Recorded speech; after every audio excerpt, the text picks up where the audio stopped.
Mungkin Anda pernah melihat postingan yang ramai dibagikan. Katanya ada demonstrasi besar-besaran di Tokyo dan Osaka. Katanya ribuan orang turun ke jalan menuntut agar imigran India diusir. Ditambah lagi, ada potongan video tentang orang India yang dianggap membuat keributan di jalanan. Narasi yang disebarkan tegas, Jepang menutup pintunya, Jepang menolak India. Tapi, bagaimana kalau saya katakan bahwa semua itu hanyalah fiksi digital?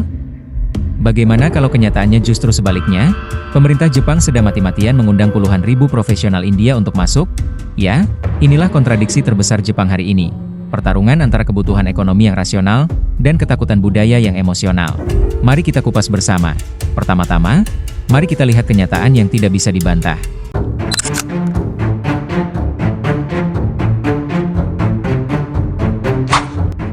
Jepang sedang menghadapi krisis demografi parah. Populasi mereka terus menyusut, sementara usia rata-rata penduduknya semakin tua. Dalam jangka panjang, kondisi ini mengancam mesin ekonomi Jepang. Bayangkan sebuah negara maju, tapi tidak punya cukup tenaga kerja untuk menjaga roda industrinya tetap berputar. Inilah alasan Jepang mencari jalan keluar. Mereka butuh tenaga kerja baru, dan bukan sembarang tenaga kerja. Jepang mengincar talenta terbaik, terutama dalam bidang IT dan kecerdasan buatan. Dan di titik inilah India masuk dalam radar. India dikenal sebagai gudang talenta teknologi dunia. Para insinyur, pakar IT, dan ahli AI dari India sudah lama menjadi tulang punggung banyak perusahaan global. Karena itu, mereka menandatangani perjanjian khusus dengan India. Targetnya jelas, puluhan ribu profesional India dalam 5 tahun ke depan. Bukan hanya itu, Jepang bahkan menyiapkan visa profesional berketerampilan tinggi. Dengan visa elit ini, jalur menuju izin tinggal permanen bagi warga India bisa jadi super cepat, jauh lebih mudah dibandingkan migran dari negara lain. Intinya jelas, pemerintah Jepang sedang menggelar karpet merah.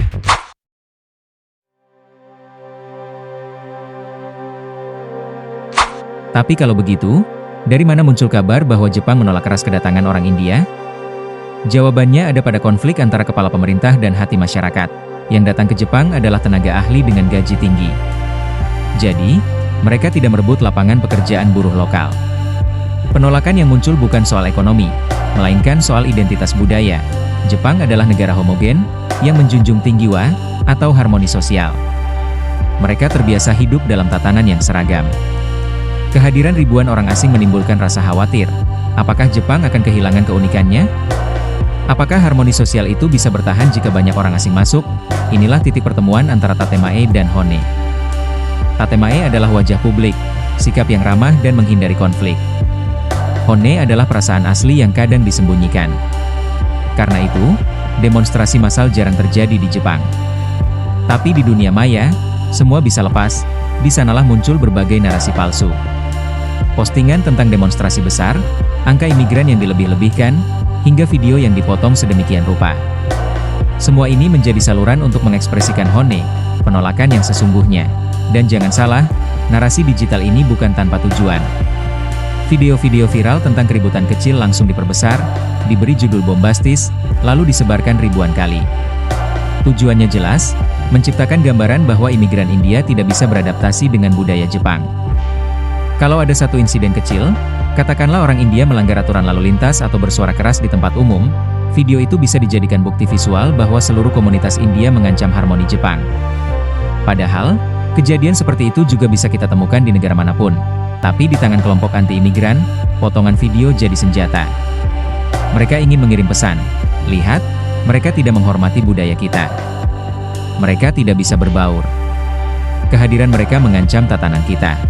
Dengan begitu, kekhawatiran masyarakat semakin divalidasi, walaupun demonstrasi nyata di jalan mungkin tidak pernah ada. Namun, kita juga tidak bisa menutup mata. Ada tantangan nyata dalam proses integrasi ini. Pertama, masalah bahasa. Banyak profesional India yang sangat jago di bidang teknologi, tapi kurang menguasai bahasa Jepang. Akibatnya, interaksi sosial di luar kantor jadi terbatas, dan mereka tampak seperti tidak mau berbaur. Hal-hal sederhana seperti ini menciptakan jarak sosial, meskipun tidak disengaja. Dan jarak inilah yang sering dipelintir oleh pihak-pihak penolak. Dijadikan argumen bahwa orang India tidak bisa beradaptasi dengan cara hidup Jepang. Lalu, apa kesimpulannya? Konflik soal imigran India di Jepang bukanlah kisah hitam putih tentang penolakan atau penerimaan. Ini adalah pertarungan antara kepala dan hati, Narasi tentang penolakan massal memang fiksi, tapi rasa takut kehilangan identitas adalah nyata. Dan inilah tantangan besar Jepang, bahkan tantangan setiap negara yang homogen di era globalisasi. Bagaimana memenuhi kebutuhan ekonomi tanpa mengorbankan identitas budaya.